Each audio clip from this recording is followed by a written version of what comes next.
सुंदर महकत है आओ दीदी आओ भैया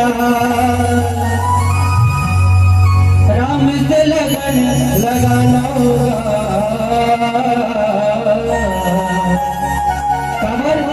जिंदगी के लिए ठीक आता संत सुजान मन के थे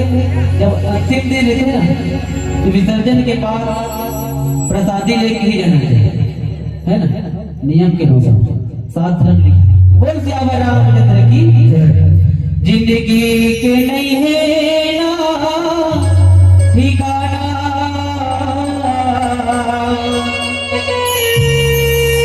जिंदगी रहत ले भैया कर ले कुछ धर्म करम हले सबला जाना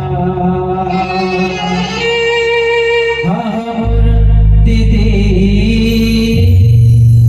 हले सबला जाना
Yeah.